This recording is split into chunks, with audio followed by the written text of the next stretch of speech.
Convocatoria, sesión extraordinaria del 18 de abril 2024.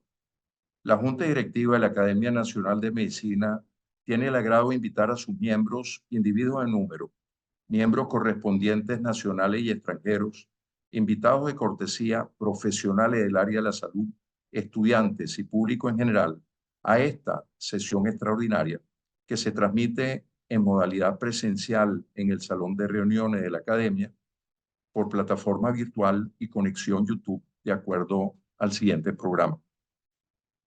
Primer punto, bienvenida por parte de la presidenta de la Academia Nacional de Medicina, académica doctora Isis Neser de Landaeta. Muy buenos días. Tengan todos ustedes, señores académicos, individuos de número, miembros correspondientes nacionales e internacionales, invitados de cortesía, familiares del doctor Soyano,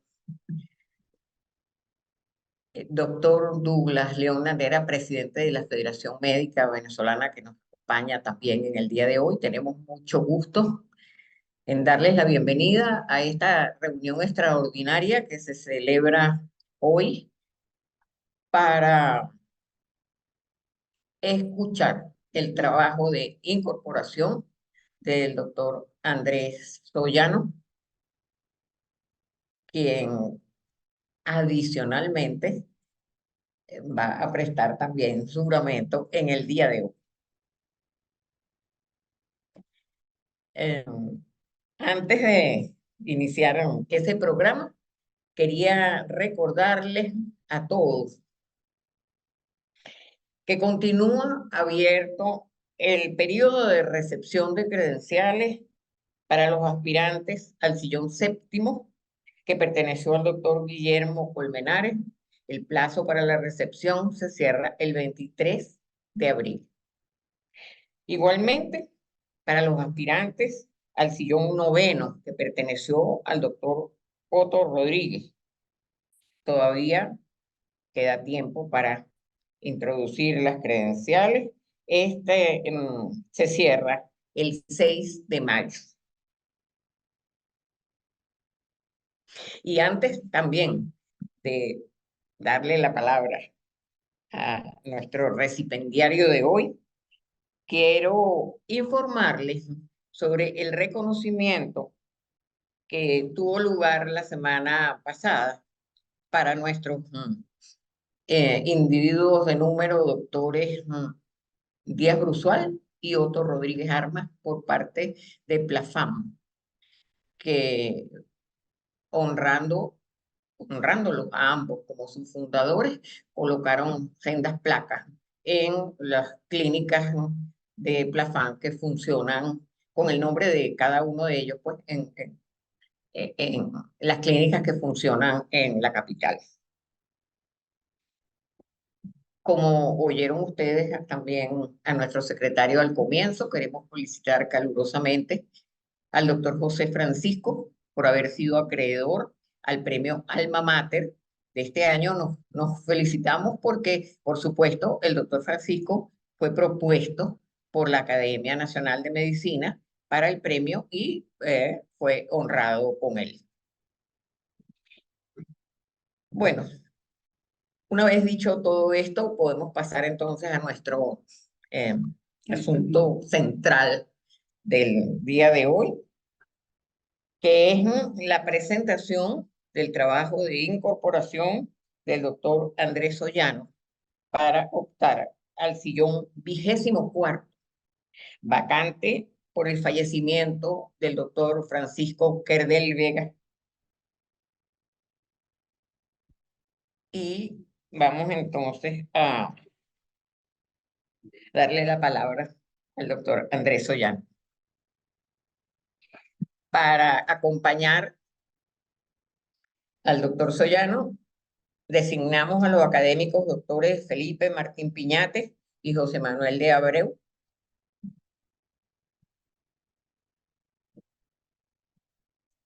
Mientras los académicos buscan al doctor Andrés Soyano, El tema que va a presentar es Venezuela entre dos pandemias, una visión de la salud y la medicina venezolana entre la gripe española de 1918 y el COVID-19 del 2020.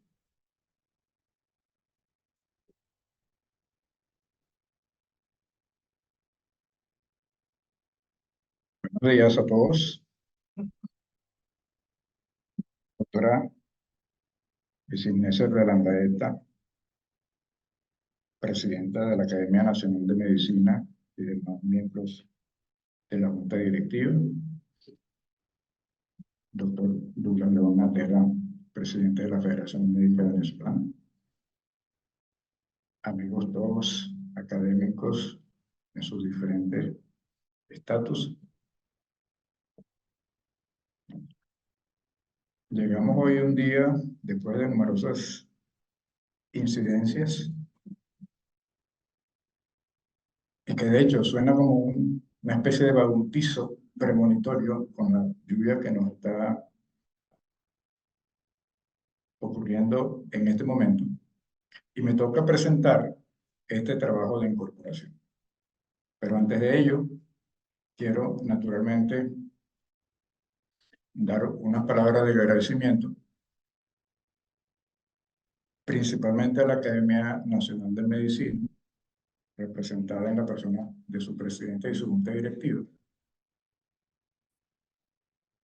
y naturalmente a todo el personal de la academia de apoyo administrativo, etcétera, que con bastante mística han sabido mantener en alto el nombre de la academia en los últimos años.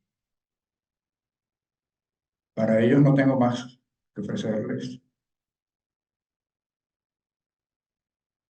una rosa blanca, como en el poema de José Martí.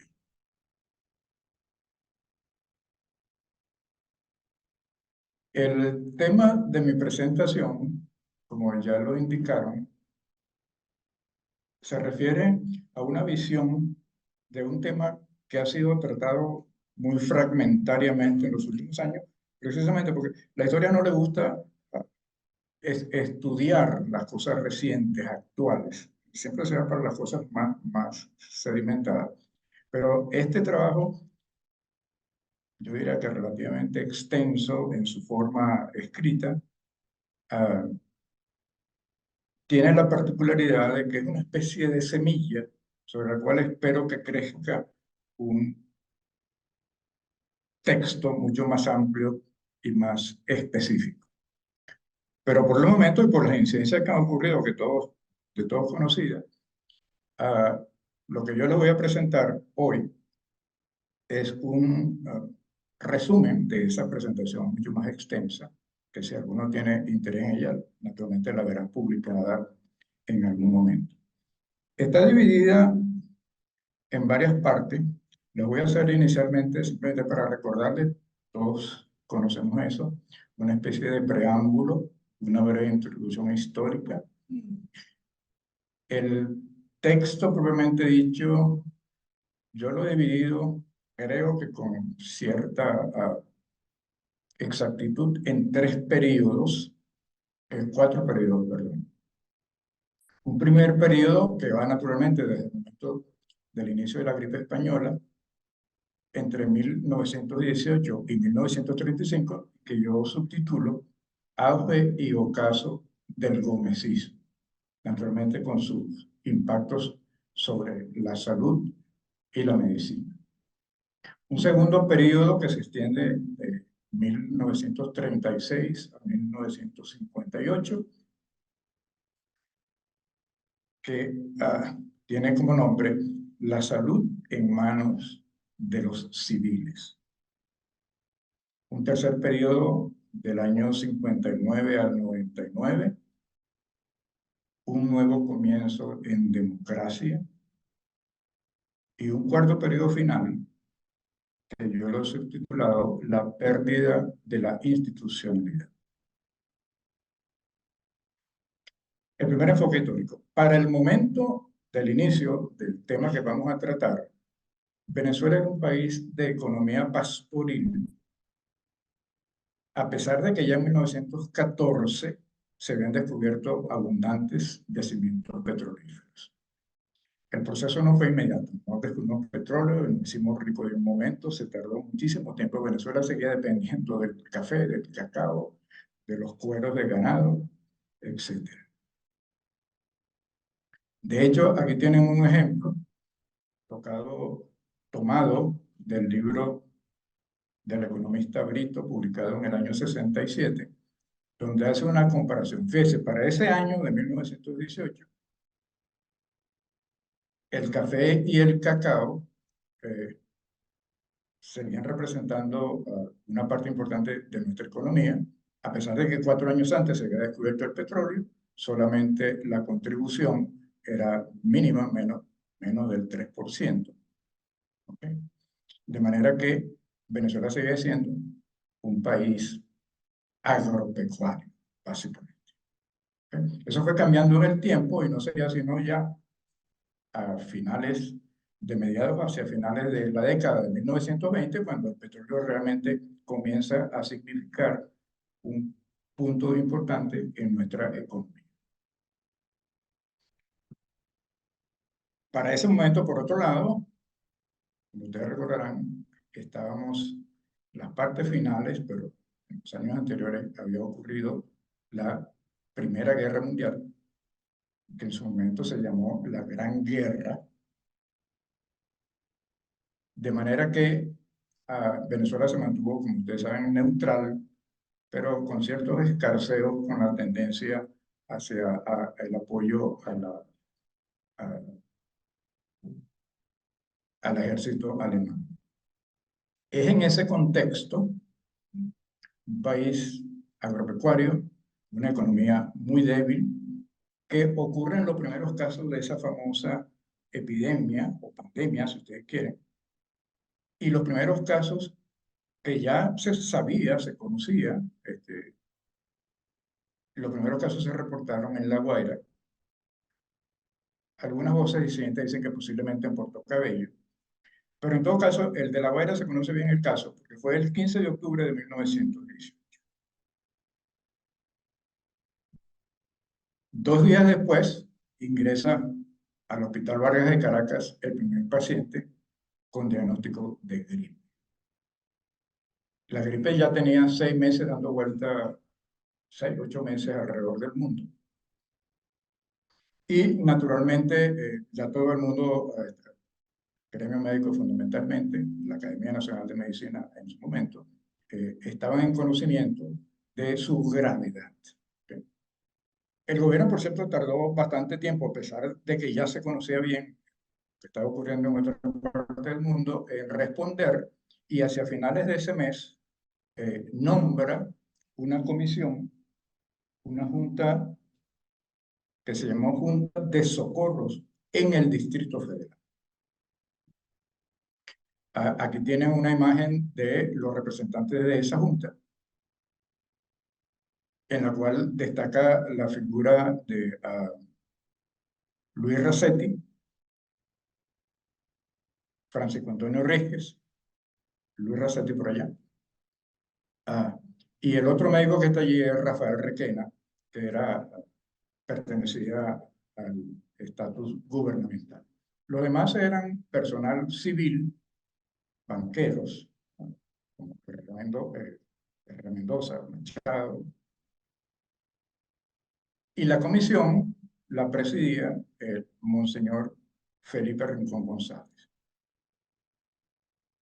cuya imagen ustedes ven allí. Fíjense que un punto importante es que afortunadamente tenemos muy buena información sobre el desarrollo de la epidemia, por lo menos en el Distrito Federal, porque Francisco Antonio Rísquez se encargó de llevar unas estadísticas, no de los enfermos, pero sí de la mortalidad, prácticamente a diario.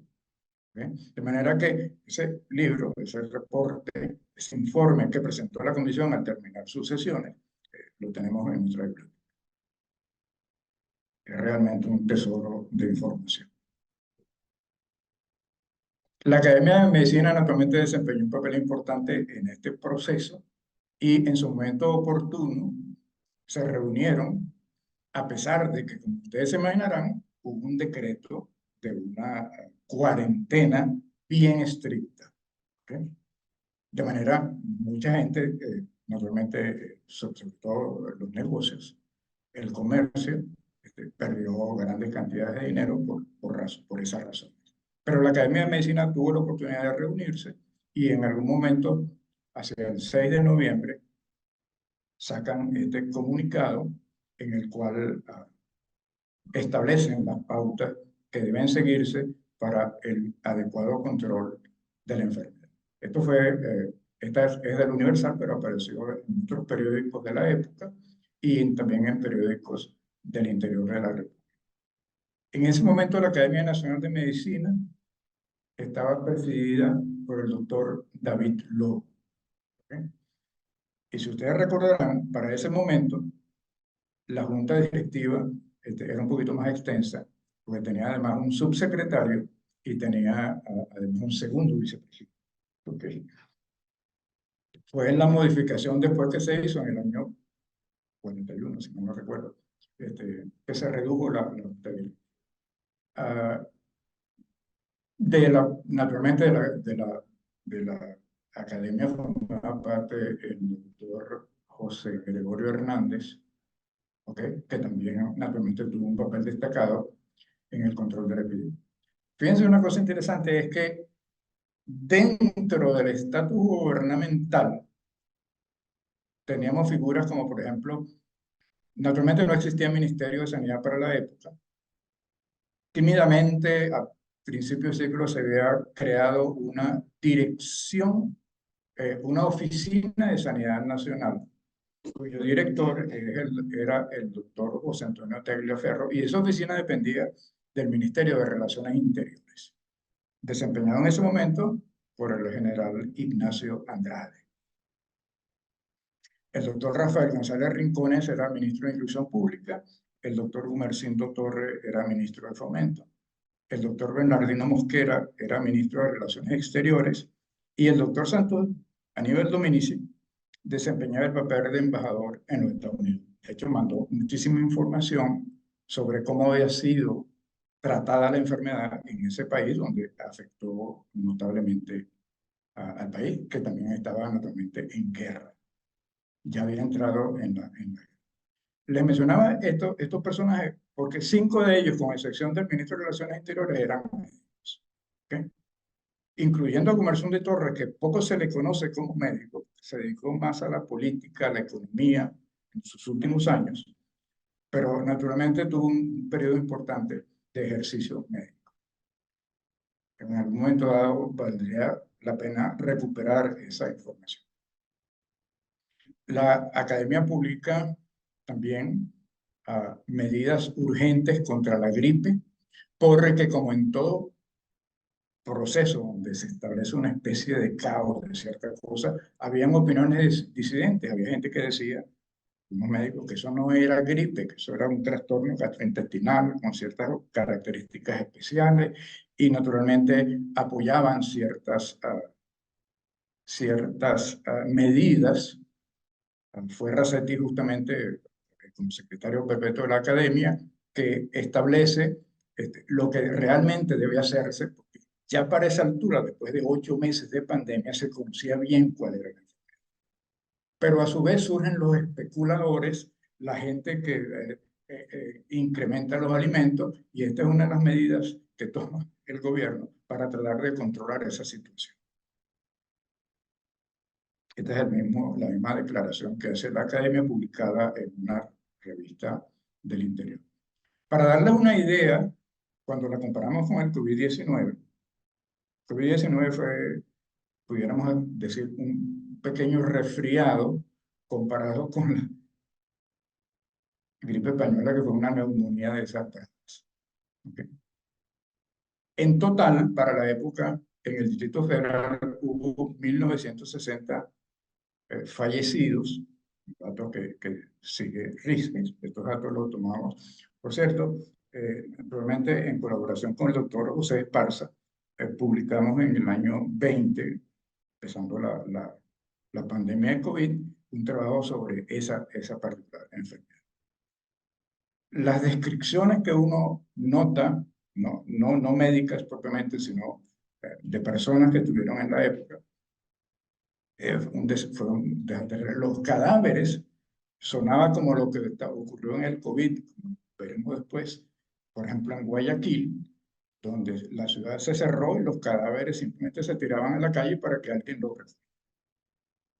Y en ese momento fue cuando crean en el Hospital General del Sur la famosa zona, porque los cadáveres no debían ser enterrados en el cementerio propiamente dicho, sino en las zonas aledañas, las pequeñas colinas que te rodean el cementerio, que se conoce con el nombre de la peste, que se hizo famosa nuevamente, como ustedes saben, en la época del Caracazo. ¿Okay? Ese fue un periodo relativamente oscuro dentro de la medicina venezolana, pero dentro de esa oscuridad, naturalmente, surgen algunas luces. La academia sigue su actividad, se comienzan a establecer nuevas clínicas privadas, y una de ellas, por ejemplo, hacia el final de este periodo, a pesar de que la palabra clínica aquí debe ser bien definida, mucha gente llamaba a su consultorio simplemente clínica. Entonces, la clínica del doctor fulano de tal, la clínica del doctor fulano de tal. Pero clínica en el sentido de realmente una actividad hospitalaria, de hospitalización, no existía en Venezuela. La primera, a pesar de eso, que Rasetti con Guevara Rojas en 1911 habían fundado una clínica que sí tenía hospitalización, está muy bien reportada en el Cojo Ilustrado. No es sino hacia finales, a comienzos de la década del 30, ya en el ocaso del Comecino, cuando se comienzan a crear clínicas. Y una de ellas es esta, por ejemplo, la famosa clínica Córdoba, inaugurada en 1934 y que estaba ubicada aquí cerca. Yo nunca conocí esa esquina de Puente Brión, pero muy poco conocida, pero por allí pasó, yo creo que desapareció, porque por allí pasó la avenida México. Después vamos a ver una imagen de los principales médicos que formaron parte de esa clínica. Y también la clínica, se fundó la Policlínica Caracas, un poquito antes, que se inauguró en 1930. Todos estos médicos que están aquí, por cierto, el original, yo no sé si el original, pero por lo menos una muy buena de esta foto, si alguien la quiere ver con mayor detalle, está en la biblioteca. Y aquí tienen médicos importantes de la época: Elías Toro, José Ignacio Baldó, los que están sentados, Eugenio de Velart, Rafael y Pedro González Rincones, los hermanos González Rincones, etc. Venezuela comienza en ese momentito. Ya para esos años 30, la gente estaba cansada de la lucha contra el gomecismo. Espero que no siga eso, no ocurra en este periodo, en estos momentos. Y prácticamente simplemente estaban esperando que Gómez muriera. El fantasma de Gómez seguía inmerso. La última, si ustedes recuerdan, el último intento importante en contra del gobierno de Gómez sucedió, como ustedes saben, en el 28 con la rebelión de los estudiantes, y ese mismo año,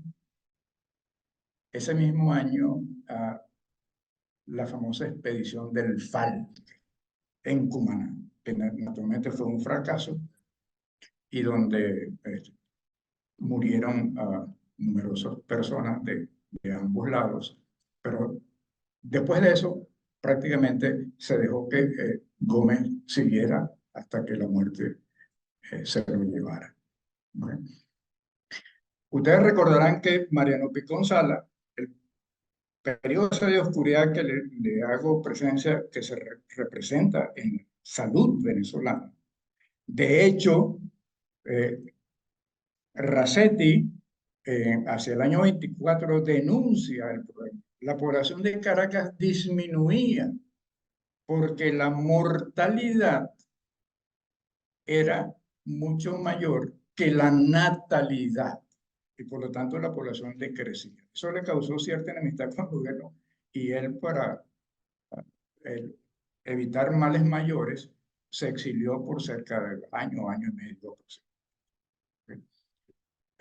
Pero visto ese periodo de oscuridad, la muerte de Gómez rompe un dique que genera toda una actividad importante. En Venezuela regresan muchos exiliados, entre ellos Santos Aníbal Dominici. El nuevo presidente, a pesar de que viene del estamento militar, Eleazar López Contreras, se comporta más bien como un civil. Yo debo preguntarle en algún momento dado a Chicheta en particular, porque realmente yo no he visto la mayor parte de la iconografía que uno ve de López Contreras. López Contreras aparece vestido de civil. Casi nunca se le nota, a menos que esté en la foto familiar. Ah, bueno. Ok, gracias por la aceptación. Y un aspecto importante que posiblemente lo venía maquinando, porque fíjense que él toma la rienda en diciembre, digamos así, y ya en febrero establece un plan de trabajo para sacar al país del marasmo en que se encontraba. Y en el aspecto de salud, bueno, eso fue lo que se llamó el programa de febrero, porque fue justamente decretado en febrero de 1936. Y de ese programa yo saqué los aspectos sanitarios, la mayoría de los cuales se cumplieron. Déjeme recordarle que aproximadamente para 1936, y como regla mnemotécnica es fácil, la expectativa de vida del venezolano era de 36 años. ¿Okay? De manera que, naturalmente, con esa información se establece el programa de febrero, que como les digo, se cumple en casi su totalidad, no solamente en el gobierno de López Contreras, sino en el gobierno siguiente, de Inangarita, y en los periodos siguientes. Creación de un instituto de higiene, estudio de la higiene rural, especialmente las enfermedades como la anquilostomiasis, el paludismo y la tripanosomiasis, de la higiene urbana, con la construcción de acueductos, cloacas, control sanitario de alimentos y de locales comerciales y de otra naturaleza, protección de la madre y el niño, después se crea el Consejo Venezolano del Niño, lucha contra la tuberculosis.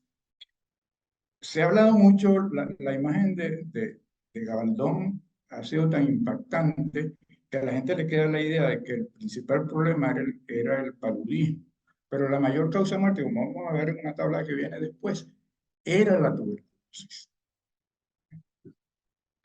Contra las enfermedades venéreas, naturalmente, adecuación de la sanidad marítima, estudios sobre alimentación y nutrición, la educación, factor fundamental. No solamente, allí dice sanitaria, porque estamos tratando los problemas sanitarios, pero en general en el programa se hacía mucho hincapié en el aspecto educativo. Y naturalmente reorganización de los institutos de beneficencia y previsión social.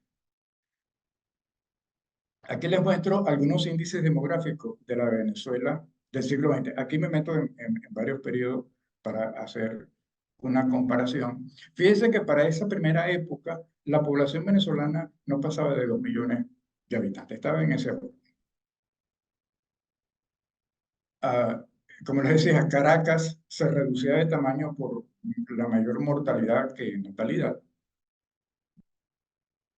Fíjense que la expectativa de vida para los años 30 es del orden de 35 años y con todas las medidas que se hicieron, desde el punto de vista sanitario, eso se fue llevando hasta que para los años 90 era de 70.9, según los estudios de estos investigadores.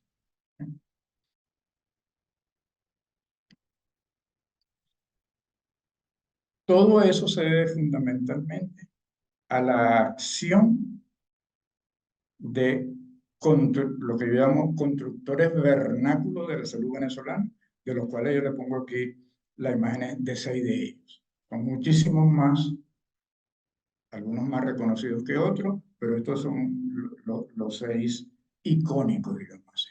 Enrique Tejera, que fue el primer ministro de Sanidad y Asistencia Social. Eso fue un hito importante, el primer hito importante de la labor de López Contreras, la creación de ese ministro que se debe naturalmente a Enrique Tejera. Lo sucede Santos Aníbal Dominici, que se encontraba en el exterior, pero que regresa en ese momento. Naturalmente Arnoldo Gabaldón, José Ignacio Valdó, Darío Curiel, quien desde el Ministerio de Sanidad logró controlar en Venezuela la viruela, incluso muchísimo antes de que la Organización Mundial de la Salud declarara la muerte de la viruela en 1980. Ya para 1960, Venezuela no tenía viruela. Y esa labor se le debe, muy poco conocida, a Darío Curiel. Por cierto, fue mi profesor de estadística en el segundo año de medicina. Y naturalmente Pastor López. Existen muchísimos más, pero solamente esto. Pero también hay que reconocer la actividad de mucha gente que vino desafortunadamente por los problemas que ocurrían en Europa o favorecieron esa venida de constructores extranjeros de la medicina venezolana. Y allí hay que reconocer la labor de personas como Martin Mayer, Rudolf Jaffe, José María Bengoa, José Ramón Sánchez Coiza, Santiago Ruesta, padre de uno de nuestros académicos, y Manuel Corachán García. Fíjense, aquí tienen algunos aspectos de la mortalidad, como ustedes ven. Para 1936, la tuberculosis era uno de nuestros principales problemas. La mortalidad era relativamente mucho más alta que la del paludismo. Ya para los años 60 y 87, la salud venezolana se parece no a la de un país pastoril, sino a la de un país del primer mundo, donde las enfermedades cardiovasculares, como ustedes ven, 14.000 muertes en 1987, o las enfermedades cerebrovasculares con el orden de 5.000. Y naturalmente las muertes violentas se parecen mucho a las del primer mundo.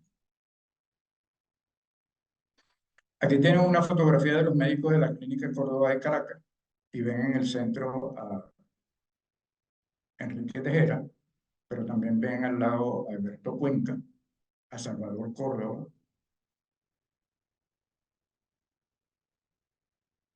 que naturalmente, aunque fueron fundadas en el periodo anterior, siguieron en el periodo siguiente.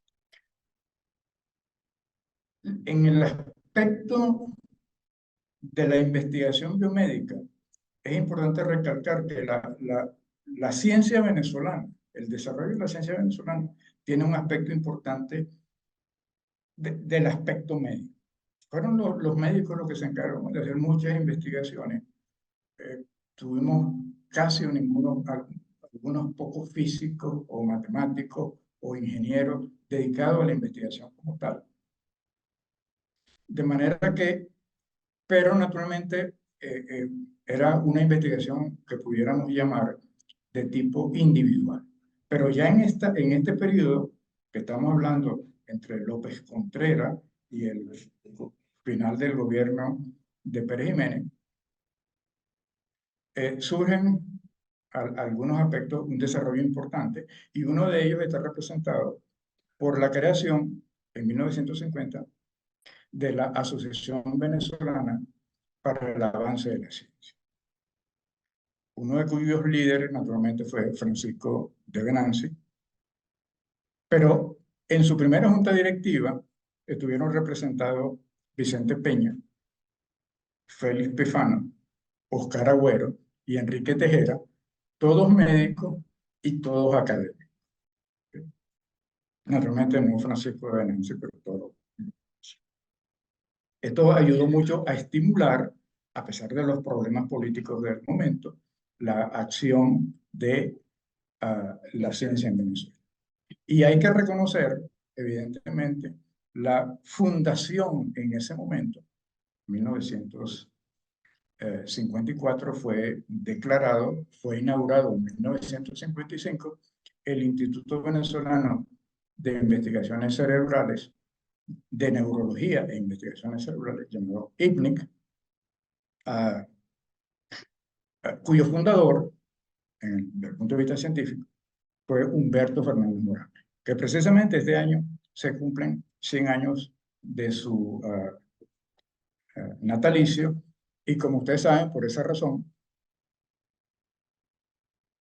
el Estado o el gobierno ha tomado eso como una bandera para diferentes aspectos, creando una misión de ciencia, como Fernández Morán, haciendo estatuas por aquí, estatuas por allá, etcétera, etcétera. Pero este instituto fue quizás el inicio de la investigación en el área biomédica de carácter profesional. Ya no el médico que hacía su consulta y se le presentaba un caso curioso y lo publicaba, sino simplemente gente dedicada exclusivamente a hacer investigación científica. No voy a entrar en los detalles de la situación de Fernández Morán, que tuvo que abandonar el país. Fue una de nuestras primeras pérdidas de emigración, por otra razón, en ese momento. Pero quizás la consolidación de este instituto, que se transformó luego en IPNIC y que se debe fundamentalmente a la acción de Marcel Roche, también académico.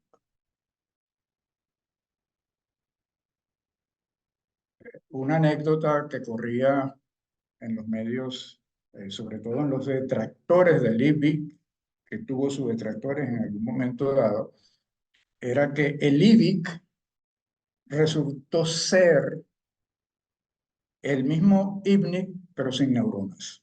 ¿Okay? Como ustedes ven, la diferencia en la sigla es solamente de una letra.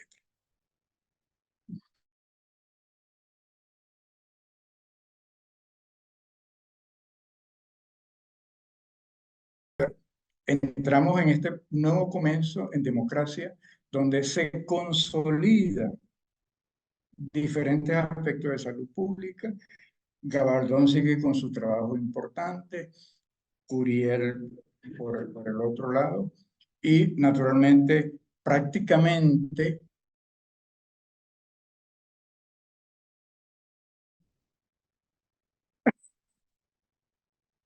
ya, ya en los años 40, perdón,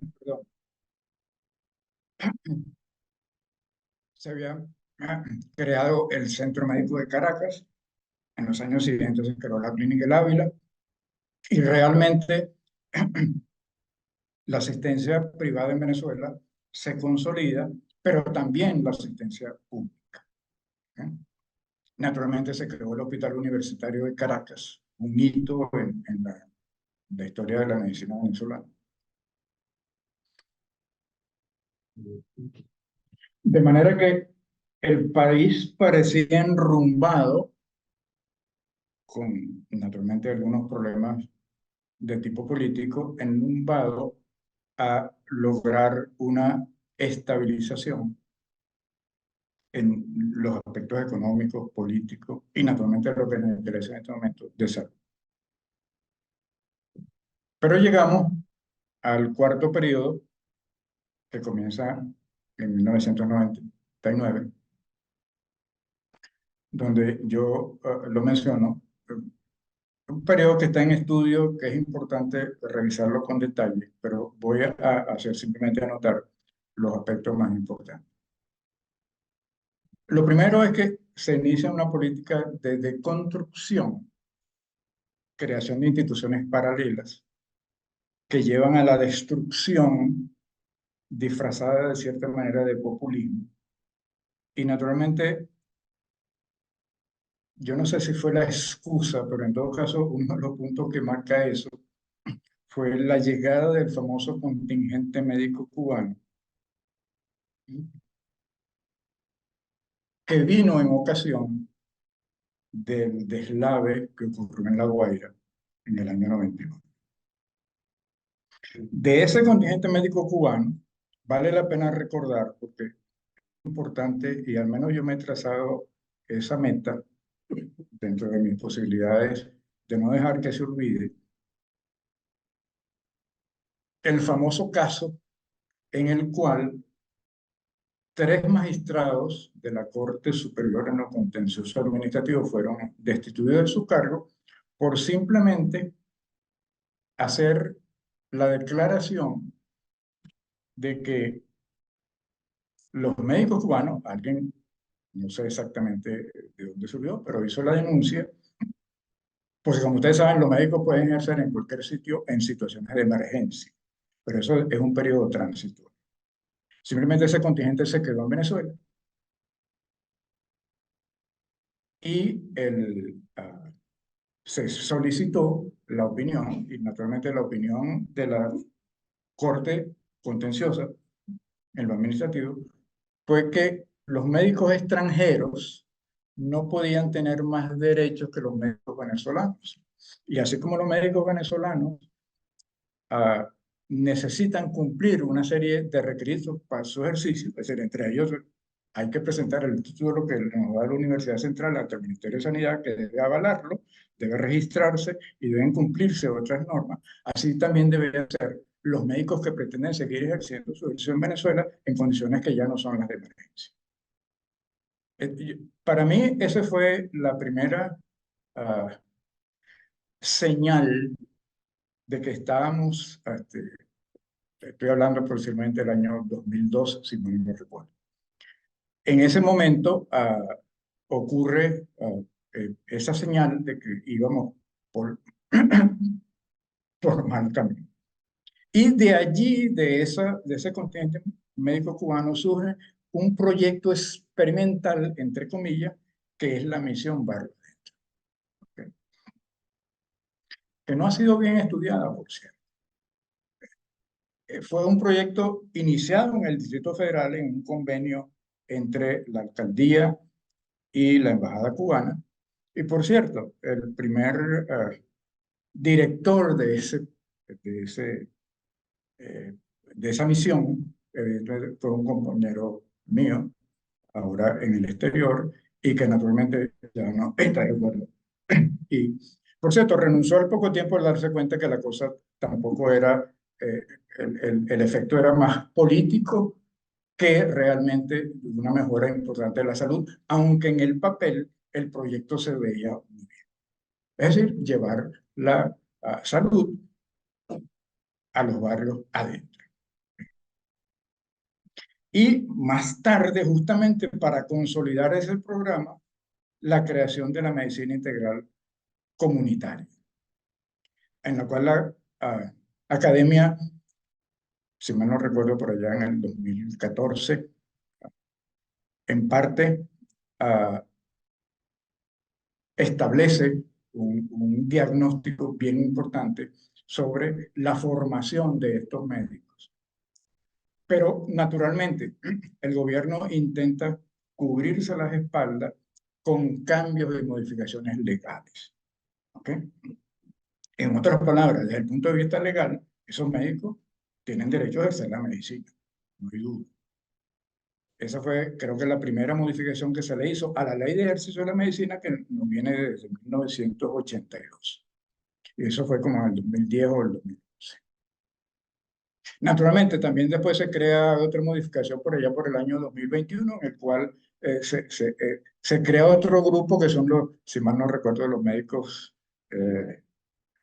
militares. Los médicos militares. ¿Okay? Naturalmente, cuando se ve la formación, lo que esas personas estudian, evidentemente hay una deficiencia importante. Y la academia, evidentemente una institución que ha establecido su credibilidad, ha sido consultada porque el otro proceso del cual vamos a hablar brevemente, que es el de la emigración, también hizo que muchos de esos médicos emigraran y pretendieran que convalidaran sus títulos en países como Colombia, en general en América del Sur. ¿Okay? Y naturalmente la academia fue consultada sobre realmente qué significaba, qué estudiaban. Una cosa es lo que está escrito en el papel y otro lo que los médicos pudieran representar un peligro importante para la salud.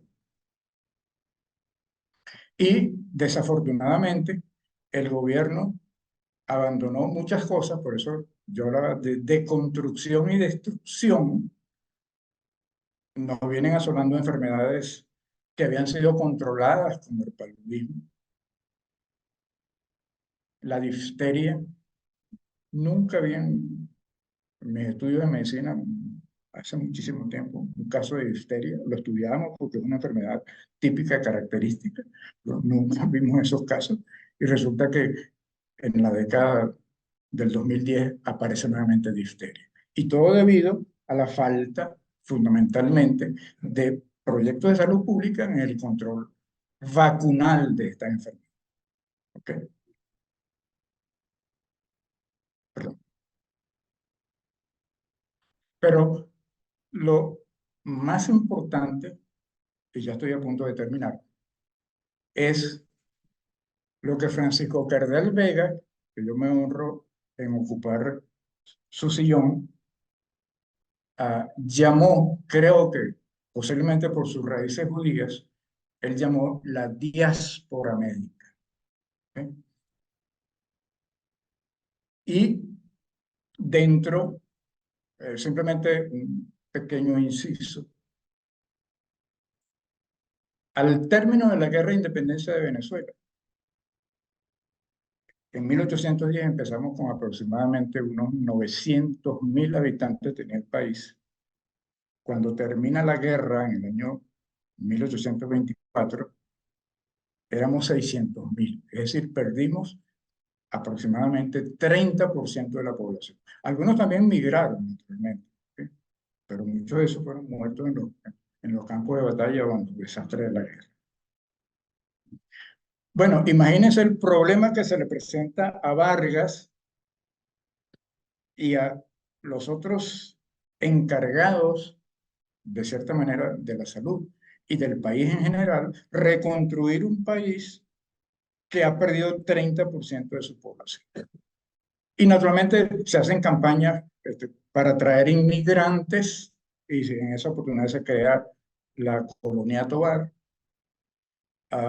para mejorar un poco la educación, pero esas acciones desafortunadamente fundamentalmente por las condiciones políticas no se lograron. Bueno, esa situación es la misma prácticamente en los últimos datos que están en el trabajo presentado en la parte escrita es de que para agosto del año pasado, que fueron los últimos datos que encontré, Venezuela casi ha perdido 30% de su población.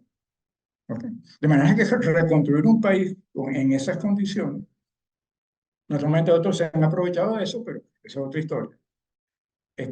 Naturalmente, Cardel Vegas estudió muy bien el problema de la diáspora en general médica y científica y sanitaria. Pero no voy a entrar en mucho detalle en esos detalles, simplemente les voy a mostrar que dentro de ese contingente importante que se nos ha ido, sobre todo en los grupos más calificados, 34% corresponden a especialistas o profesionales de la medicina y de la biología. De manera que un sector importante del aspecto sanitario lo hemos perdido. Y entramos brevemente en el punto final, que es el de la pandemia de COVID, que nos atacó en los 3 años del 20 al 23. Fíjense, esto es una imagen para recordarle. A muchos se les olvida, de repente conversando con algunos, ¿qué fue lo que pasó? ¿Cuántas solas hubo? Porque realmente esta enfermedad fue un desastre en términos, vamos a llamarlos estadísticos. Venezuela se comportó de una manera diferente. En parte, hay un factor importante, es que la información no es clara. ¿Okay? Pero en todo caso, cosas que no se pueden ocultar, como por ejemplo la mortalidad, que es más difícil. Pero en todo caso en Venezuela, fíjense, se presentaron fundamentalmente 4 olas, como lo llamaban en la epidemiología. Una primera que se inicia en marzo Una segunda, fíjense que tiene una estructura desde el punto de vista estadístico un poco extraña, con subida importante. Ese ruido probablemente se debe a la poca claridad de la información. Después una última ola, una penúltima ola hacia febrero-marzo del año 22. Y después un montón de casos, pero ya tenemos vacunas, la enfermedad era relativamente controlable. El mismo virus se fue modificando de manera que no presentó una gravedad importante. Aquí están el número de infectados en forma acumulada, según los datos reportados por el gobierno, que es lo que reporta la Organización Mundial de la Salud. Tuvimos alrededor de 586.000 infectados. ¿Ok? Con una mortalidad de esos infectados, que no llegaba al 1%. Si lo llevamos a la población general, eso es relativamente pequeño. Simplemente les recuerdo lo que ocurrió en la gripe española, donde la mortalidad fue cerca del 2% de la población general. Y termino con unas reflexiones finales. Después que uno lee este panorama, que como les digo, es una semilla que espero que florezca un poco y revisemos con más detalle en la medida en que logramos encontrar más información y sedimentar algunos conceptos, uno no le queda más remedio que pensar. En una de esas interrupciones estaba pensando decirle, pero creo que no lo dije, lo voy a decir ahora, y era que Mariano Picón Salas, justamente por ese periodo de oscuridad que ocurrió casi en el primer tercio del siglo XX venezolano, nos dijo que nosotros el siglo XX venezolano había empezado en 1936. ¿Ok? Entonces uno se queda pensando viendo este panorama, si no estaremos regresando y haciendo el camino para volver a comienzos del siglo XX. Es decir, esa famosa metáfora que dicen que estamos viendo la luz al final del túnel, no, estamos viendo la luz al comienzo del túnel. Es decir, yo creo que estamos de cierta manera evolucionando. Pero afortunadamente creo que tenemos un potencial importante y creo que con el esfuerzo de todos, en algún momento dado, tenemos que revertir esa situación y realmente enrumbarnos para entrar en el siglo XXI y no esperar, como en el caso del siglo XX, hasta el 2036. ¿Okay? Espero que más pronto que temprano logremos realmente ver la luz al final del túnel. Muchas gracias.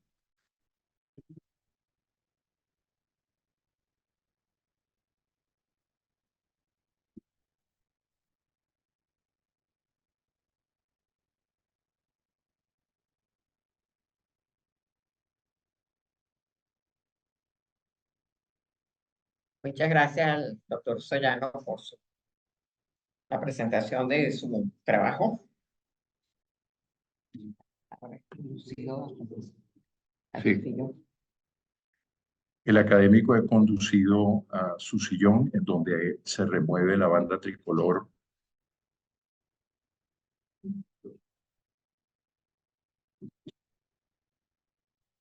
Seguimos con el programa. Se designa a los académicos doctores Rafael Musi y Aixa Miller para acompañar al académico doctora Lilia Cruz para presentar su juicio crítico al trabajo que acabamos de escuchar.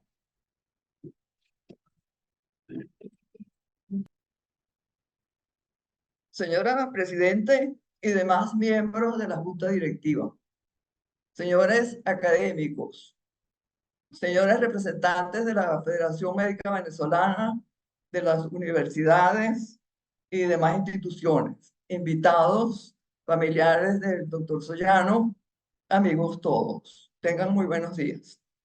Me corresponde realizar el juicio crítico al trabajo de incorporación del doctor Andrés Sollano López como individuo de número sillón 24º, titulado Venezuela entre dos pandemias, una visión de la salud y la medicina venezolanas entre la gripe española y la COVID-19. Agradezco a la doctora Landaeta y a la Junta Directiva por la designación, por permitirme el honor de hacer este juicio crítico. El doctor Andrés Sollano ha ocupado el puesto número 47 como miembro correspondiente nacional desde el año 2014. Es médico cirujano de la UCB, con un doctorado en patología experimental de la Universidad de Harvard. Es profesor de inmunología e investigador asociado titular del Instituto Venezolano de Investigaciones Científicas. En la Sociedad Venezolana de Historia de la Medicina ha tenido una labor muy destacada como individuo de número desde el año 2013, como su presidente y como director de la revista de la Sociedad. Este trabajo que nos ha presentado refleja ese interés que tiene en la historia de la medicina. Él nos describió los progresos realizados en la institucionalización del país y en la salud pública venezolana, asociados a los cambios socioeconómicos y políticos a lo largo del siglo XX, para terminar con lo que él llama la deconstrucción que ha tenido lugar a partir de 1998 y el surgimiento de la crisis humanitaria compleja, que se manifiesta en altas cifras de pobreza, desnutrición, enfermedades reemergentes prevenibles, reducción de la calidad de la educación, de la salud y empeoramiento de las condiciones de vida de la mayoría de los venezolanos. Esta es una imagen de esa crisis humanitaria compleja. El trabajo es un aporte a la historia de la medicina en nuestro país basado en la consulta de 178 referencias bibliográficas. Establece un marco entre las dos pandemias, pero también hace referencia en su preámbulo a lo sucedido durante el siglo XIX. Entre 1819 y 1830, Venezuela era un departamento de la República de Colombia. Era pobre, la densidad de población era baja y todavía luchaba para mantener su independencia, la cual se consolida en 1824. Simón Bolívar era el presidente de la República de Colombia. Esa es la época cuando la Universidad Real y Pontificia de Caracas se convierte en Universidad Central de Venezuela y se crea la Facultad Médica de Caracas. José Antonio Páez era el jefe civil y militar de Venezuela. Decreta que se convoque el Congreso Constituyente de 1830, el cual sanciona la creación del Estado de Venezuela. Y allí comienza Venezuela como república independiente mantenida hasta el presente. Páez es nombrado presidente de Venezuela. Se desconoce la autoridad de Bolívar. La sede del Congreso Constituyente en 1830 fue la Casa de la Estrella, que está en Valencia. Nosotros tuvimos recientemente la oportunidad de visitarla, que es un bonito museo, que ustedes pueden también ir a visitar. Eso fue gracias a la gentileza de nuestros académicos de Estado Carabobo. Y así comenzó Venezuela. El Estado de Venezuela. Y estos eran los símbolos patrios entre 1830 y 1836. Y el mapa fue encargado por Páez a Agustín Codazzi, que fue publicado en 1838. Y observen cómo el límite oriental del país estaba en el Océano Atlántico y en el río Esequibo. Codazzi recibió un premio de la Sociedad Geográfica Francesa por su trabajo como geógrafo.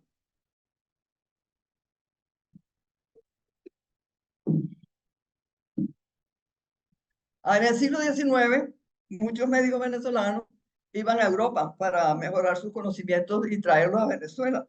Y aquí se destaca la figura de Luis Rasetti y Santos Aníbal Dominici, que se encontraban en París en 1892. Ellos concibieron el plan de crear la Sociedad de Médicos y Cirujanos de Caracas. Y esta sociedad fue creada el 13 de marzo de 1893 en la sede de la UCB.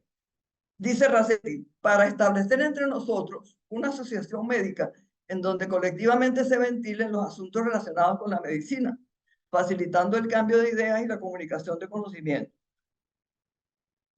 Francisco Antonio Riz, que fue el director, y Juan de Dios Villegas Ruiz, el secretario. Esta sociedad nada más funcionó durante 3 años y medio, pero fundó la Gaceta Médica de Caracas en marzo de 1893, el primer número publicado el 15 de abril de 1893. Se ha seguido publicando sin interrupción hasta el presente y lleva 131 volúmenes. Estamos en el volumen 132. Luis Racetti fue su director y administrador desde su fundación hasta 1924. Actualmente está a cargo del doctor Enrique López Locho como editor. Bueno, esta sociedad tuvo mucha importancia porque echó las bases de una nueva era para la medicina científica en Venezuela.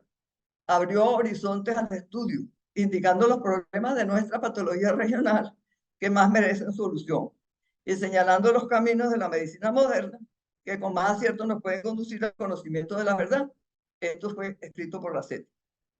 Estableció el estímulo en la enseñanza universitaria, creando el concurso para los empleos de alumnos internos y externos de los hospitales. Pidió el concurso como único medio de fundar el profesorado de nuestra facultad. De su seno surgió el Instituto Pasteur de Caracas, en donde Rangel, dirigido por Dominici, adquirió los elementos fundamentales que luego le permitieron fundar los estudios de parasitología en Caracas.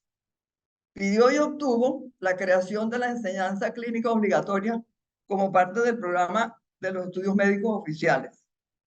Abrió discusiones sobre los puntos más importantes de la patología tropical e invitó con insistencia a todos los médicos venezolanos a estrechar lazos de unión y confraternidad. La instalación de la Academia Nacional de Medicina tuvo lugar el 11 de junio de 1904. Vamos a cumplir 120 años de ese evento. En aquel momento existían 26 individuos en número electos, pero en esa reunión de instalación se nombró la primera junta directiva para el bienio 1904-1906. Estuvo presidida por Alfredo Machado, con el doctor Tomás Revere como vicepresidente y el doctor Luis Racetti como secretario perpetuo. Esta es la foto de todos los miembros fundadores, de los 35 miembros fundadores, que se encuentra aquí en la pared de la entrada de esta sala. Los 35 fundadores ya estaban escogidos para el 1 de diciembre de 1904, los 35 individuos de número.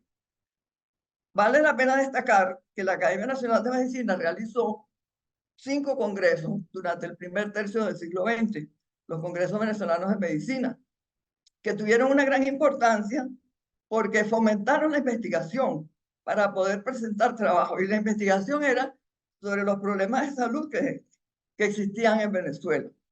Emitieron recomendaciones y estas recomendaciones fueron tomadas en cuenta. Aquí, por ejemplo, tenemos un resumen de los efectos positivos de los congresos venezolanos de medicina. Promovieron la investigación científica y fueron una tribuna para numerosos e importantes estudios acerca de las enfermedades endémicas en la geografía médica nacional, los cuales contribuyeron a la creación de instituciones públicas de sanidad, a orientar las políticas de saneamiento en Venezuela, a desarrollar la lucha contra la tuberculosis, la fiebre amarilla, el paludismo, la disentería, la lepra y las enfermedades venéreas, a fomentar la protección materno-infantil, la higiene escolar y el saneamiento de la ciudad de Caracas, a la creación de escuelas y cátedras universitarias relacionadas con la salud. O sea, esos congresos fueron importantes, tuvieron muy impacto. La pandemia de influenza en el año 1918 a 1919 fue por el virus AH1N1. En el mundo se desarrolló en 3 olas. Tuvo un año de duración entre abril de 1918 hasta abril de 1919. Infectados, 500 millones de personas, 30% de la población mundial. Muertos se calcula entre 50 y 100 millones. Alta tasa de mortalidad, puede ser de 5 al 10%. A Venezuela llegó la segunda ola. A comienzos de octubre del año 1918 y terminó en Caracas en diciembre de ese mismo año. Se extendió por todo el país. En cada zona duraba más o menos 3 meses. En algunos sitios en Venezuela duró hasta abril de 1919. Se estima que el número de muertes estuvo entre 25.000 y 80.000. O sea, del 1 al 3% de la población, una letalidad altísima. Bueno, ahora con la COVID, aquí ustedes ven el número de muertes acumuladas por periodos de cada 2 semanas en Venezuela. O sea, ven ustedes cómo la pandemia comienza en enero del año 2020 en Venezuela. El pico del número de muertes fue alrededor de 250 muertes cada semana. Y el mayor número estuvo en el año 2021.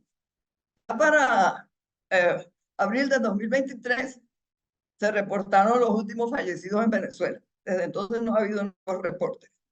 El número de casos acumulados fue de 552.695 hasta marzo de 2024 por el reporte oficial, y el número de muertes 5.856, una mortalidad de 1,06%.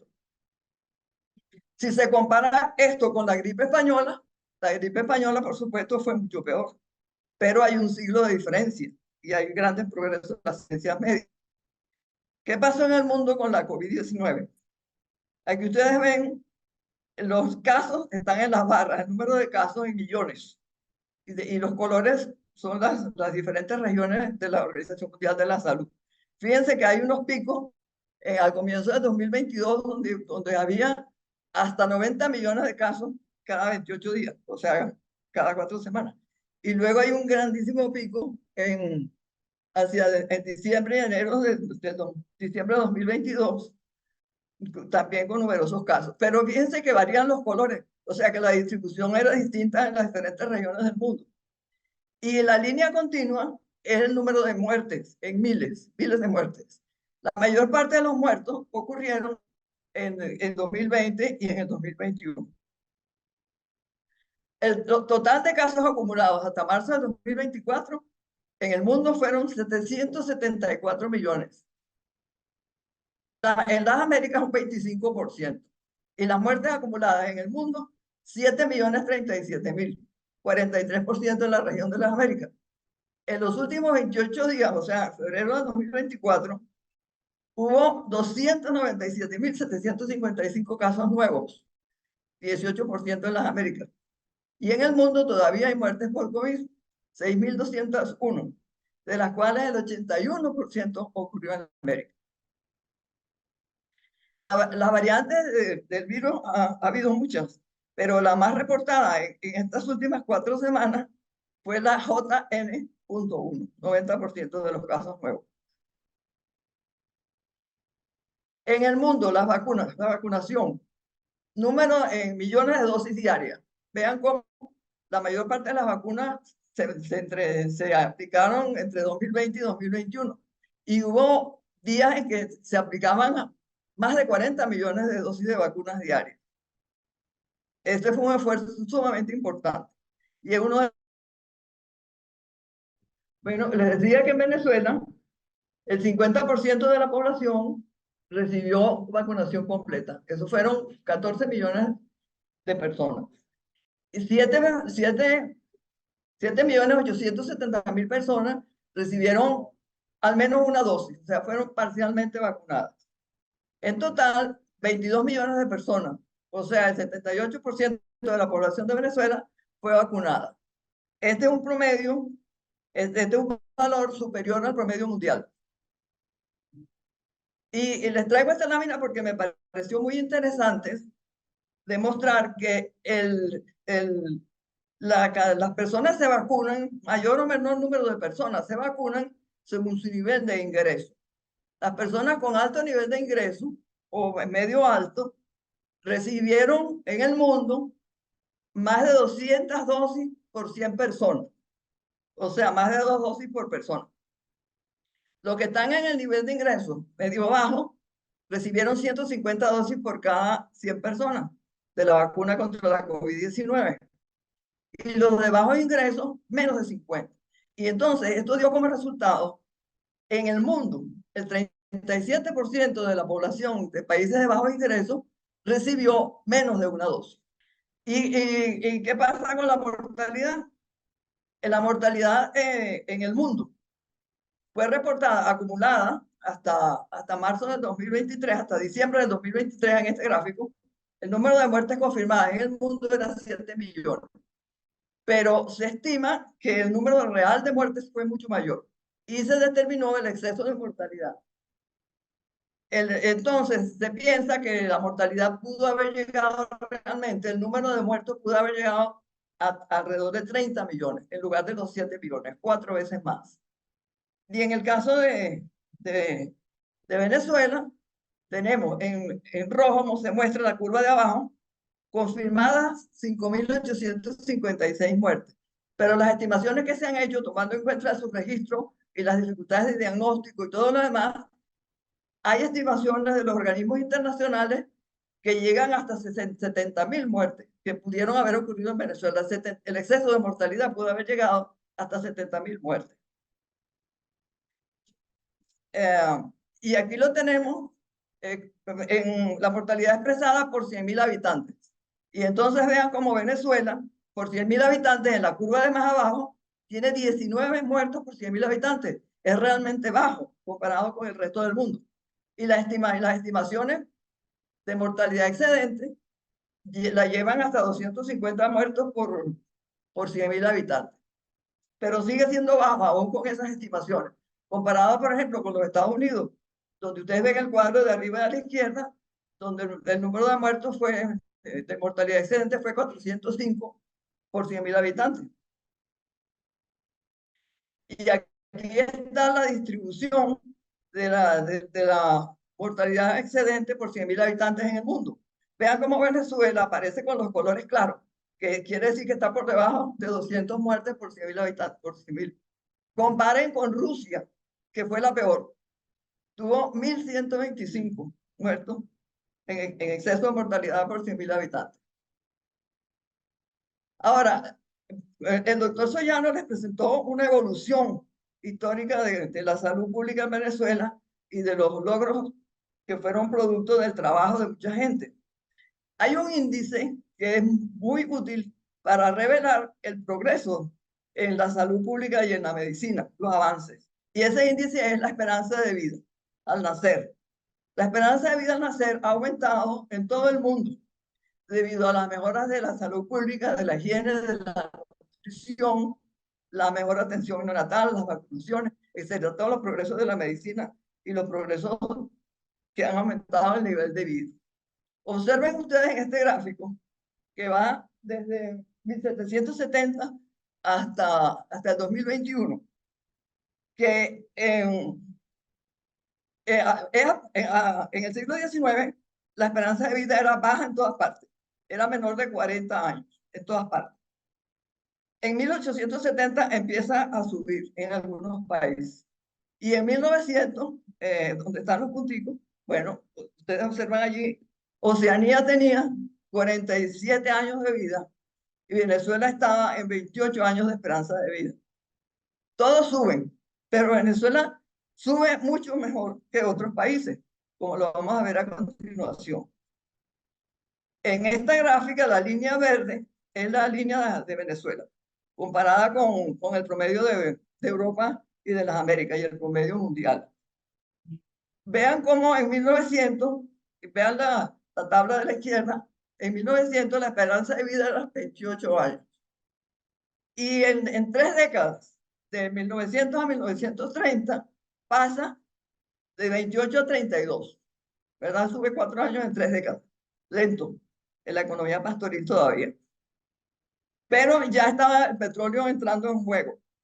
Y observen cómo sube la pendiente entre 1830 y entre 1930 y 1940. Pasa de 32 en 1930 a 38 en 1940. Gana 6 años en esa década, en la década de los 30. Y la máxima pendiente está entre 1940 y 1950, cuando sube de 38 años a 51,1. O sea, se ganan más de 13 años de esperanza de vida en una década. Eso refleja que el progreso en general, el desarrollo que estaba ocurriendo en el país era bastante rápido. Esa época coincide con el hecho de que Venezuela se había convertido en el primer país exportador de petróleo en el mundo y había aumentado enormemente la renta petrolera. A partir de 1950 sigue subiendo la esperanza de vida, pero más lentamente. Y en 1997 se equipara con Europa y las Américas. O sea, que Venezuela en ese año, 1997, alcanza 72,6 años de esperanza de vida. Europa tenía 73 y las Américas 72,6. ¿Qué pasa a partir de ahí? El resto del mundo sigue mejorando y Venezuela se estanca. Y aquí está la curva de 1950 a 2021. Vean cómo la curva después de 1990 está bastante plana con oscilaciones. El punto más alto se alcanza en el 2013, cuando llega a 73,2 años. Y después, después de la pandemia, baja a 70,6. Ese número, 70,6, del año 2021, es igual al que tenía Venezuela en 1985. Vean la línea que lo traza allí. Y luego, bueno, se empieza a recuperar hasta el 2024. La mortalidad pasó de 20,7 por 1000 habitantes en 1945 a 4,7 en 1990, reflejando pues todos los progresos que les mencionó el doctor Soyano.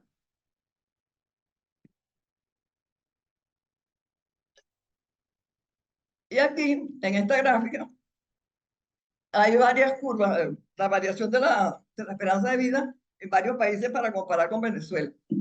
Observen cómo Venezuela es la línea que está más abajo, es la que está por debajo de México, de Colombia, de Estados Unidos, de Chile, de Suecia, de Francia. Vean, pero el efecto de la pandemia es lo que les quiero mostrar aquí, que indujo una reducción de la esperanza de vida en todos los países. Sin embargo, el efecto varió de un sitio a otro. Y ustedes ven cómo en Suecia y en Francia se recupera rápidamente la esperanza de vida. Son las dos curvas que están arriba. Pero México es la que tiene una caída más fuerte. Bueno, en todas partes ocurrió ese descenso y la recuperación está comenzando. Y aquí la esperanza de vida distribuida en el mundo. En azul los países con la esperanza de vida mayor de 80 años, en verde mayor de 70 y en amarillo por debajo de 70. Los países con menor esperanza de vida están en África y en Asia. Bueno. También hay una diferencia por sexo. El sexo femenino tiene 6 años más de esperanza de vida que el sexo masculino. El promedio para ambos sexos en el mundo actualmente, en el año 2023, era de 73,4 años. Y en esta tabla es para que veamos cómo está Venezuela en el mundo con respecto a la esperanza de vida que refleja la situación del país y las condiciones de vida. Venezuela está en la posición 117 en el mundo, 117, con una esperanza de vida promedio de 72,89 años en el año 2023. El primero del mundo es Mónaco, que tiene 87,01 años de promedio. O sea que la diferencia entre Mónaco y Venezuela es 14 años. Es muchísimo. Entonces, ¿qué significa eso? Que el esfuerzo que se necesita para equipararnos nosotros con los países más avanzados es enorme. ¿Qué pasó con la mortalidad infantil? De 1950 a 2024 en el mundo bajó y llegó, en 1950 era 143 por 1000 nacidos vivos y en el 2024 era 26. Venezuela para el 2024 tiene 13,11. Pero esta es la distribución de la mortalidad infantil en el mundo. Venezuela, para este año, que es 2021, tenía 21 por 1000 nacidos vivos. La posición 129 entre 197 países. 129. Sierra Leona es el último con 78,25. Y el primero es San Marino. Si ustedes comparan a San Marino con Venezuela, la diferencia es 13 veces. Venezuela tiene 13 veces más mortalidad que San Marino. ¿Cómo varió a lo largo del periodo histórico de 1950 a 2024? La caída fue bastante rápida hasta 1990. Después se lenteció la disminución y luego, después del 2010, comienza a subir lentamente. Esa es la expresión de la crisis humanitaria compleja. Aquí está la variación de 1995 al 2017, al 2018. Vean cómo llega en 2010 a 14,4, se mantiene por ahí en 14 hasta el 2013 y luego empieza a subir. La declaración de crisis humanitaria compleja es a partir del año 2016. La mortalidad materna, el mismo patrón. Se mantiene más o menos estable al comienzo del siglo XXI y empieza a subir a partir de 2013, hasta llegar a un nivel bastante alto, por arriba de 250 por 1000 nacidos vivos de muertes maternas. Y esta es la emergencia humanitaria compleja que está declarada desde el año 2016, que no se debió a ninguna guerra, se ha debido a inestabilidad política, abusos de poder, desmantelamiento institucional, corrupción, impunidad, hundimiento económico, marginalización social. Esto lo dice un Venezuela. Este gráfico lo tomé de ellos. ¿Y qué nos dice el reporte de la UNICEF para 2023 en Venezuela? ¿Cuál es la situación? Inflación, la más alta del mundo. Precio de la cesta básica de alimentos, 154 salarios mínimos.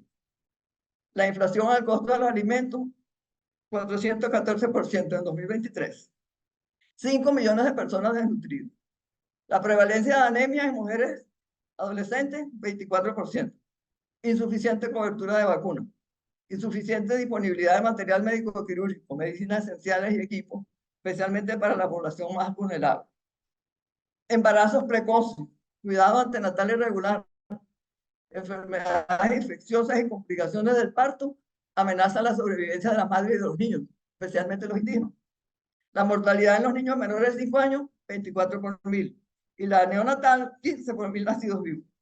81 de cada 1000 adolescentes son madres. La disminución del número de días de clase, la falta de personal docente, la deficiente infraestructura de las escuelas perjudican la educación de los niños. Niños y adolescentes se encuentran en riesgo de explotación, abuso, violencia y tráfico de personas. 4 millones de personas carecen de agua potable. La disponibilidad del agua potable y los servicios sanitarios es crítica en instituciones de salud y educativas. Las prácticas de higiene son inadecuadas. Y en aquí vemos, estos son datos de Venezuela, las personas que se encuentran en inseguridad alimentaria, 13 millones de personas de 28.838.000, que es la población de base para el año 2023. O sea, 45% de los venezolanos están en situación de inseguridad alimentaria.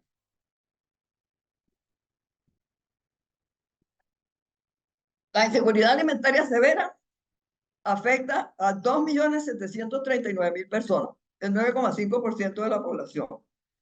Los que tienen hambre crónica, más de 9 millones, 32%. Los niños menores de 5 años con desnutrición aguda, 272.866, 9,5% de la población de esa edad.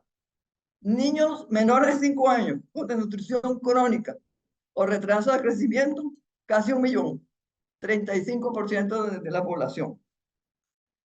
población infantil. Y aquí una muestra de la gravedad de la crisis en el deterioro de las capacidades institucionales en el área de salud.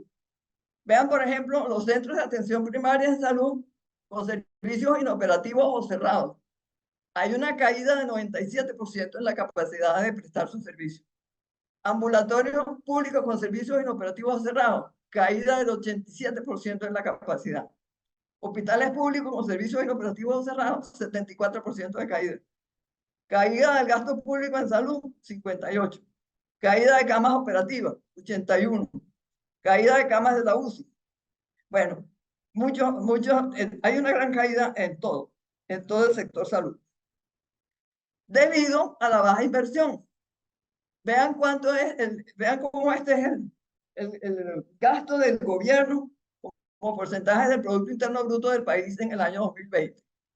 Venezuela ocupa el lugar número 34 entre los 35 países de América, solamente por encima de Haití, con el 1,7% del gasto en salud con respecto al PIB. Y a su vez ese es un porcentaje de un PIB que ya está muy bajo.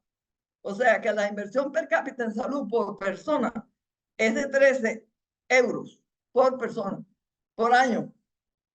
Por eso es que la situación es crítica, ¿verdad? Entonces, ¿qué más vemos con esta crisis? Aumentan los asesinatos en Venezuela. Y la variación de la pobreza entre 1997 y el 2011. Vean que la situación no era tan buena en 1997.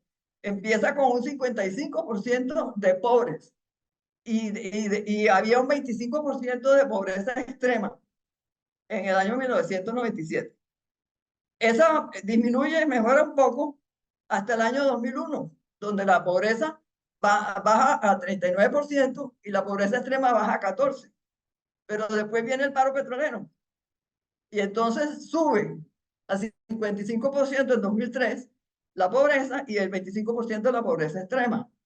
Después empieza otra vez a reducirse y se estanca y se mantiene hasta 2011 en 27% la pobreza general y el 7% de la pobreza extrema. O sea, este progreso que se ve aquí hasta 2011 refleja un boom petrolero que ocurrió en ese tiempo. Pero ¿qué pasa después?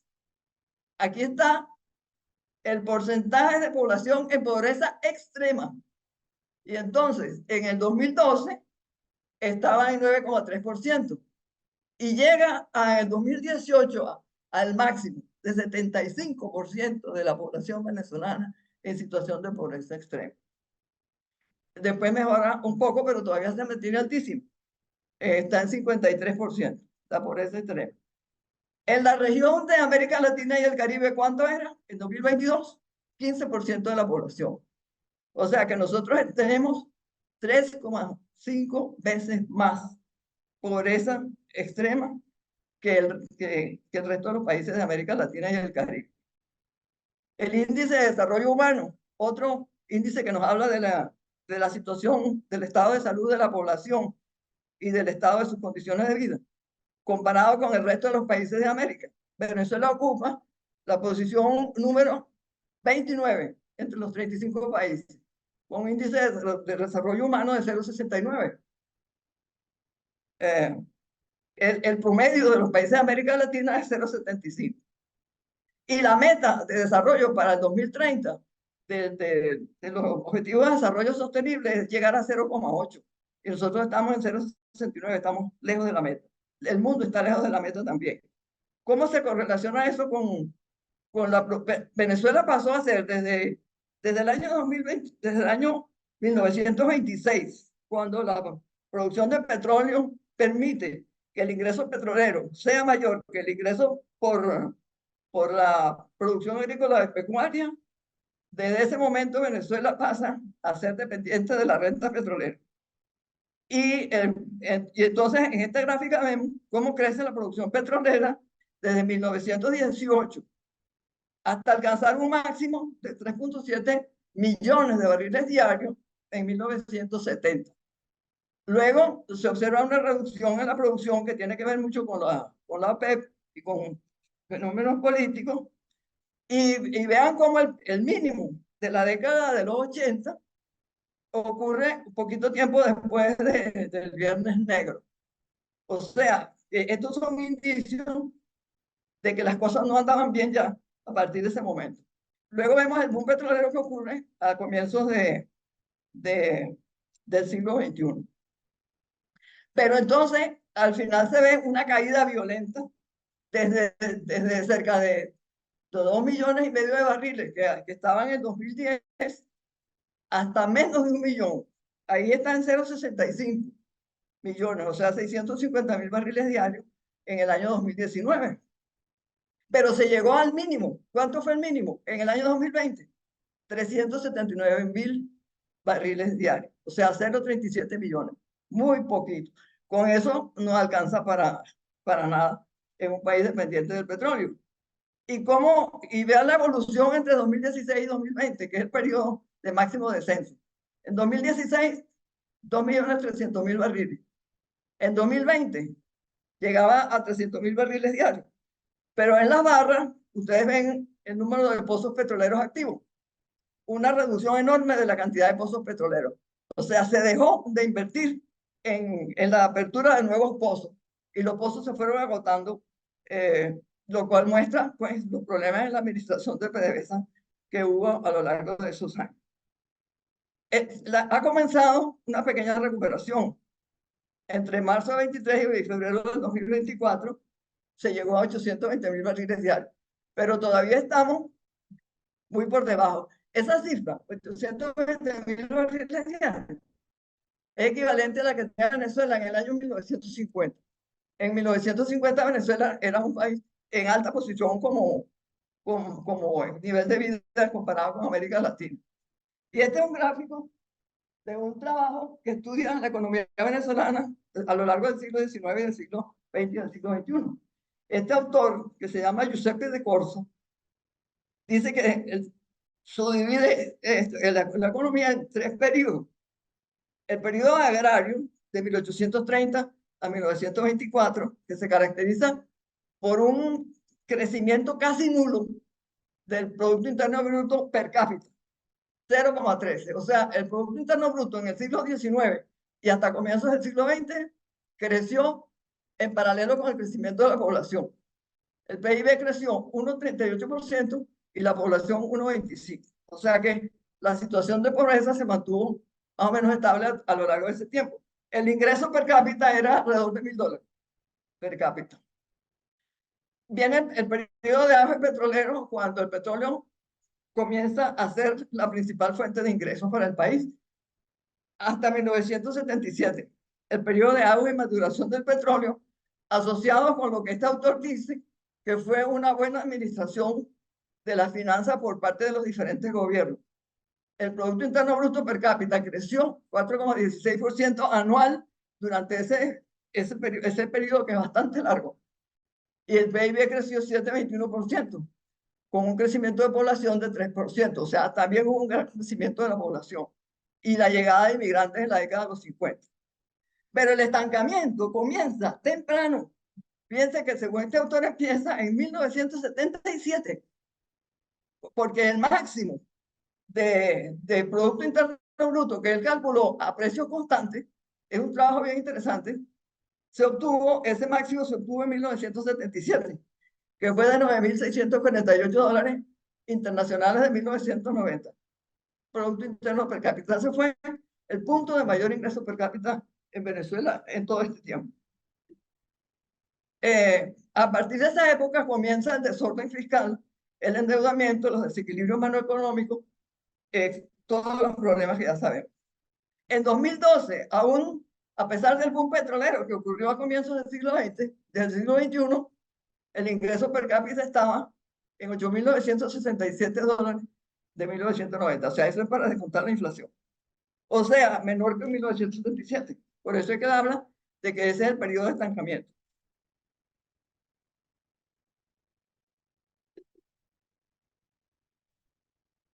Y luego él llega hasta el 2012. A partir de 2012 es la crisis que ya sabemos. De 2013 al 2024, el Producto Interno Bruto per cápita cae de 12.668 dólares corrientes a 1.536, una caída de 88%. Por eso es que no tenemos dinero para atender las necesidades del país. Y este es el Producto Interno Bruto per cápita, variando entre 2007 y 2023, Vean la caída violenta después de 2012, con un mínimo en el 2020. En el 2020 llegó a 1.566 dólares por per cápita. Bueno, el futuro. La recuperación de Venezuela y el avance en su desarrollo para equipararse a los países más avanzados requiere la participación de todos los venezolanos y la cooperación internacional.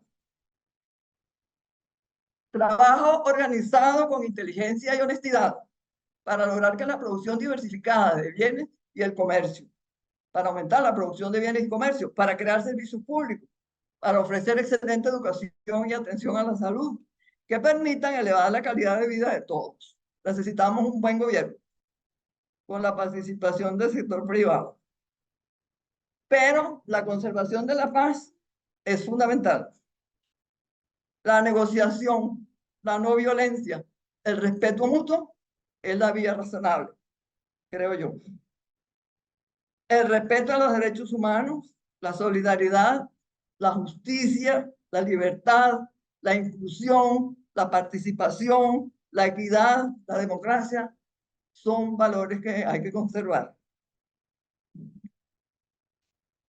El doctor Soyano hizo un interesante trabajo que me estimuló a mí a realizar toda esta búsqueda para traerle a ustedes esta información complementaria de la que él les presentó muy bien.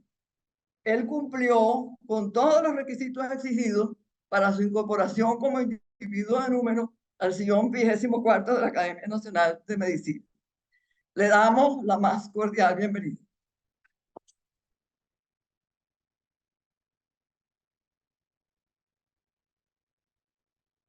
La académica Musi y la académica Hiller acompañan a la doctora Cruz a su asiento.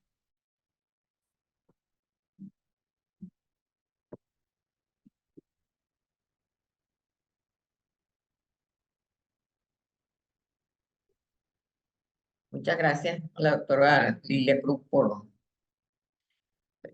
el juicio crítico que ha presentado al trabajo del doctor Andrés Soyano. Realmente el panorama que nos presentan desde el momento en que comienza ese recuento histórico, no solamente de la salud, sino también de todo lo que son las condiciones de vida del país, son realmente preocupantes, por decir una palabra leve, que esperamos que tengan la solución que todos nos merecemos. Felicitamos pues al doctor Andrés Soyano por su trabajo de incorporación. Y señor secretario, ¿algo más en la agenda del día? Dama presidenta, se ha cumplido la agenda del día y seguiremos a las 11 de la mañana hacia el Paraninfo con la marcha académica y los discursos de rigor. Muy bien, entonces podemos dar por concluida la sesión de hoy. Muchísimas gracias.